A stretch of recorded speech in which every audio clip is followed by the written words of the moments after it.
Hello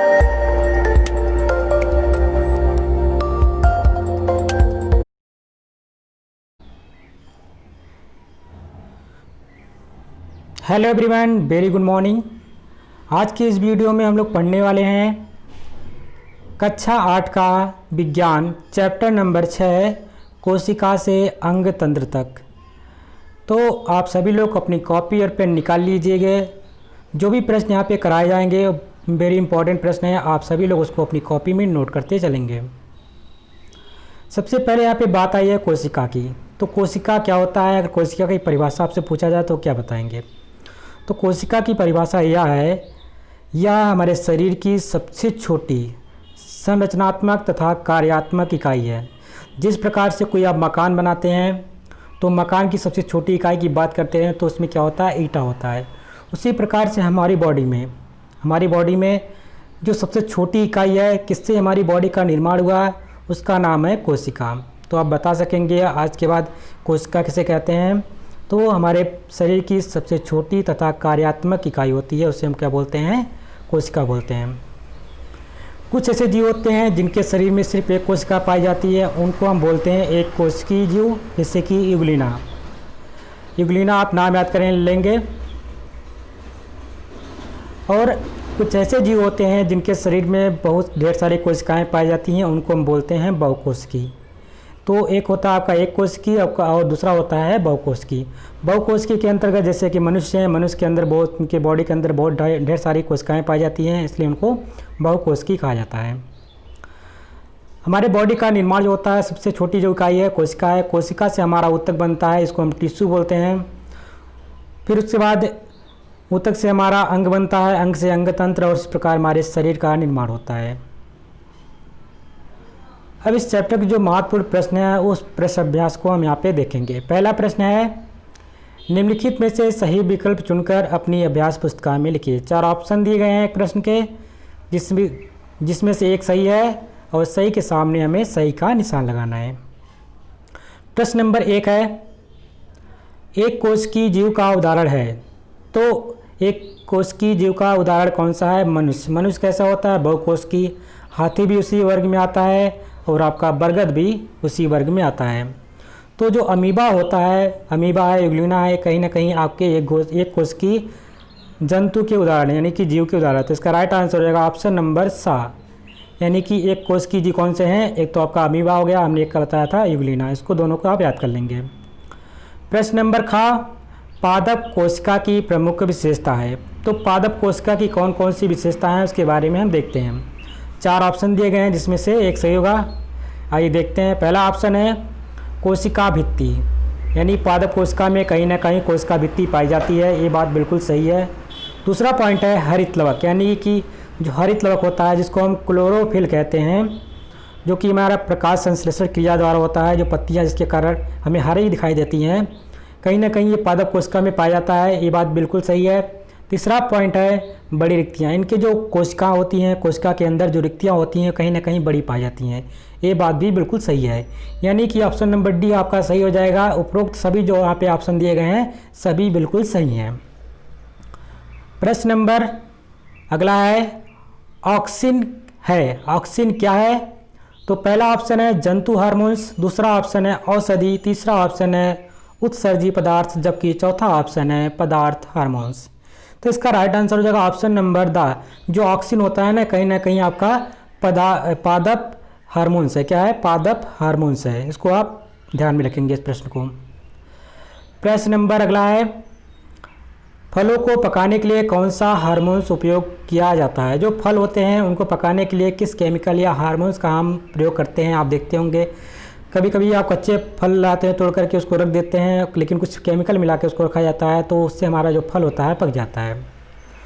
और कहीं ना कहीं इस चीज़ का आप इस्तेमाल करते हैं। जो गैस वाली वेल्डिंग होती है, वेल्डिंग करने के लिए आप देखते होंगे, मान लीजिए लोहे की कोई चीज़ टूट जाती है तो आप गैस वाली जब वेल्डिंग करवाने जाते हैं तो उसमें भी ये केमिकल इस्तेमाल होता है। तो उसका नाम क्या है?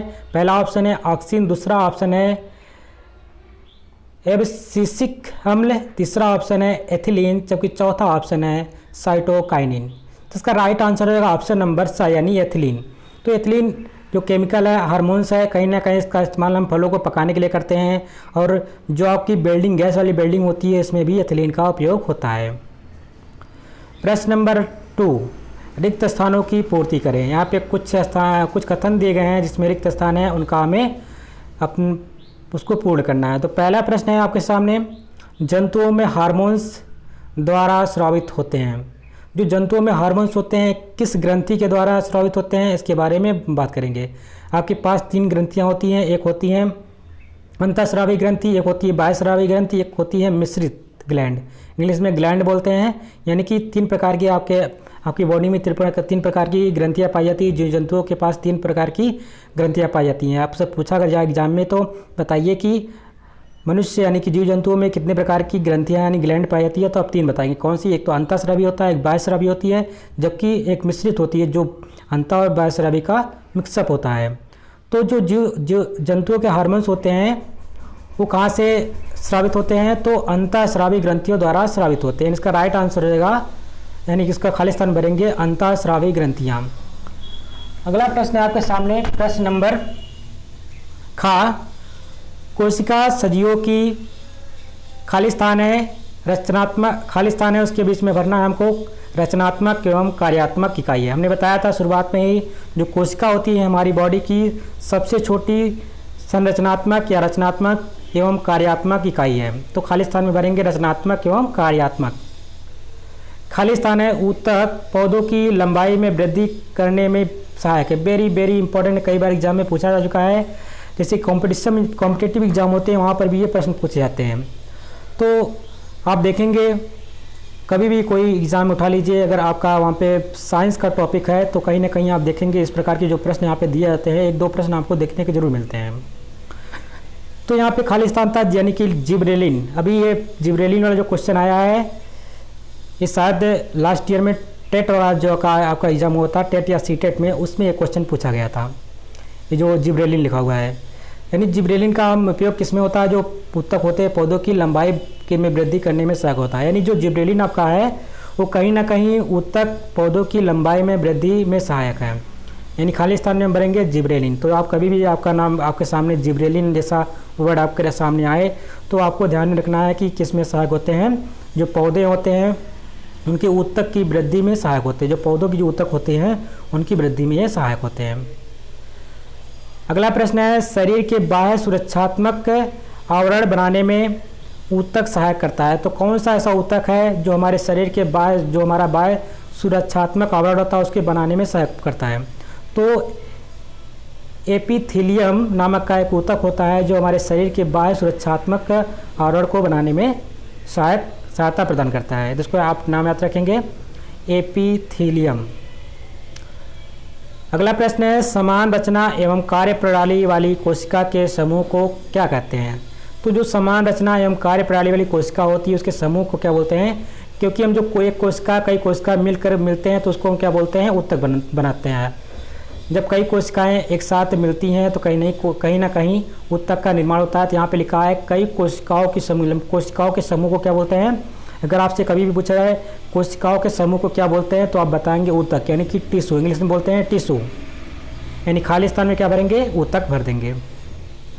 अगला प्रश्न है, प्रश्न नंबर 3, निम्नलिखित के सही जोड़े बनाइए। यहाँ पे कुछ प्रश्न दिए गए हैं जिनका हमें मिलान करना है। तो पहला यहाँ पे जोड़ा का वाला खंड का है, जड़ों के शीर्ष कलिकाओं में वृद्धि किसके कारण होती है।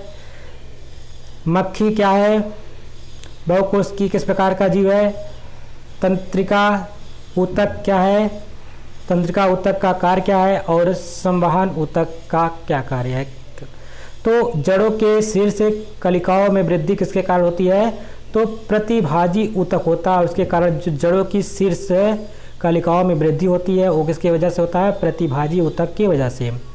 मक्खी आपका एक बहुकोशिकीय जीव है। मक्खी जब आपका घरों में उड़ती रहती हैं तो एक आपका में मक्खी होती है जिनका जीवन काल सिर्फ एक दिन के लिए होता है। एक दिन में जिंदा होती हैं, एक दिन मरती हैं, एक दिन में पैदा होती हैं, बड़ी होती हैं, बूढ़ी होती हैं, एक दिन में मर भी जाती हैं। तो में मक्खी ऐसा है, यानी कि जो मक्खी हमारी होती है कहीं ना कहीं वो बहुकोशिकीय जीव है। तंत्रिका ऊतक जो है ये क्या करता है, संदेशों का संवहन करता है, यानी कि एक स्थान से दूसरे स्थान तक पहुंचाने का कार्य करता है। जो हमारा तंत्रिका ऊतक होता है वो कार्य करता है। जबकि संवहन ऊतक का कार्य है जाइलम, यानी कि जाइलम का मतलब होता है जल का प्रवाहन करना।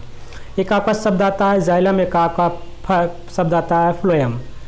तो जाइलम का कभी भी शब्द आए तो जाइलम का मतलब होता है ये हमारे जो पादप कोशिकाएं होती हैं उनके अंदर जल का एक स्थान से दूसरे स्थान तक पहुंचाने यानी कि संवहन करने का कार्य करती हैं। जबकि फ्लोएम, फ्लो से आपको बन रहा है, आपसे देखें तो फूड बन रहा है, फूड का यानी भोजन का एक स्थान से दूसरे स्थान तक पहुंचाने का कार्य क्या करती हैं, तो फ्लोएम करती हैं, फ्लोएम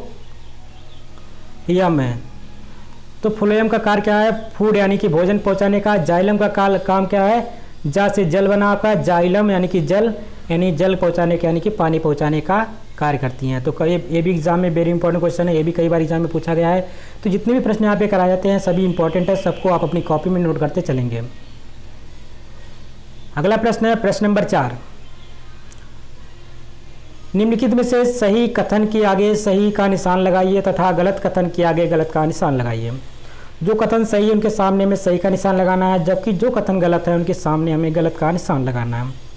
प्रश्न नंबर पहला दिया गया है, हृदय की मांसपेशियां निरंतर कार्य करती रहती हैं।